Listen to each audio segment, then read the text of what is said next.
ఒక ఓవర్‌లో 6 సిక్స్‌లు కొట్టిన ఫస్ట్ ఇండియన్ క్రికెటర్ ఎవరు? యువరాజ్ సింగ్. టెస్ట్ ఇన్నింగ్స్‌లో ఏ టీమ్ పైన అనిల్ కుంబ్లే 10 వికెట్లు తీశాడు? పాకిస్తాన్. ఏ ఇండియన్ క్రికెటర్ ఒక ఎగ్జిబిషన్ మ్యాచ్‌లో పాకిస్తాన్ తరపున ఫీల్డింగ్ చేశాడు? సచిన్ టెండూల్కర్. 2007 టీ20 వరల్డ్ కప్‌లో ఇండియన్ టీమ్ కెప్టెన్ ఎవరు? ఎంఎస్ ధోని. టెస్ట్ క్రికెట్‌లో ట్రిపుల్ సెంచరీ చేసిన ఫస్ట్ ఇండియన్ క్రికెటర్ ఎవరు? వీరేందర్ సేవగ్. రాజీవ్ గాంధీ ఖేల్ రత్న అవార్డుని గెలుచుకున్న ఫస్ట్ ఇండియన్ క్రికెటర్ ఎవరు?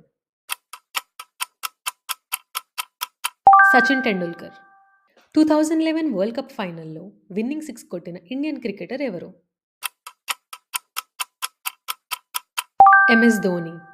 టెస్ట్ సిరీస్‌లో ఎక్కువ మ్యాచెస్‌కి కెప్టెన్‌గా ఉన్న ఇండియన్ క్రికెటర్ ఎవరు? విరాట్ కోహ్లీ. 3 ఫార్మాట్స్‌లో సెంచరీ చేసిన ఫస్ట్ ఇండియన్ క్రికెటర్ ఎవరు? సురేష్ రైనా. ఒకే ఒక్క క్రికెటర్ ఇంగ్లాండ్ మరియు ఇండియన్ టీమ్స్ తరపున టెస్ట్ సిరీస్‌లో ఆడాడు. ఎవరా క్రికెటర్? ఇఫ్తిఖర్ అలీ ఖాన్. విమెన్ టీ20 ఇంటర్నేషనల్స్‌లో హ్యాట్రిక్ కొట్టిన ఫస్ట్ విమెన్ ఇండియన్ క్రికెటర్ ఎవరు? ఏక్తా బెస్ట్. ఐసీసీ వరల్డ్ కప్‌లో ఎక్కువ వికెట్స్ తీసిన క్రికెటర్‌కి ఇచ్చే అవార్డ్ ఏంటి? Golden ball. ఇండియన్ టీమ్‌కి first world cup winning captain ఎవరు? కపిల్ దేవ్. ఢిల్లీలో ఉన్న నేషనల్ క్రికెట్ స్టేడియం పేరేంటి? Arun Jaitley stadium.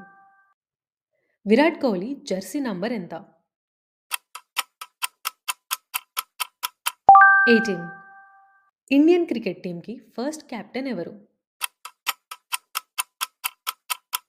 CK Naidu. Indian test క్రికెట్‌లో ఎక్కువ వికెట్స్ తీసిన క్రికెటర్ ఎవరు? అనిల్ కుంబ్లే. ఏ సంవత్సరంలో first Indian test cricket match ఆడారు? 1932. ఎక్కువ ఇంటర్నేషనల్ సెంచరీస్ చేసిన ఇండియన్ ప్లేయర్ ఎవరు? సచిన్ టెండూల్కర్. వన్‌డే ఇంటర్నేషనల్స్‌లో 3 సార్లు డబుల్ సెంచరీస్ చేసిన ఒకే ఒక్క ఇండియన్ ప్లేయర్ ఎవరు? రోహిత్ శర్మ. ఈ వీడియో గనుక మీకు నచ్చినట్లయితే లైక్ అండ్ షేర్ చేయడం మర్చిపోవద్దు. అలానే ఇలాంటి మరిన్ని ఇంట్రెస్టింగ్ వీడియోస్ కోసం ఈ ఛానల్‌ని సబ్స్క్రైబ్ చేయండి.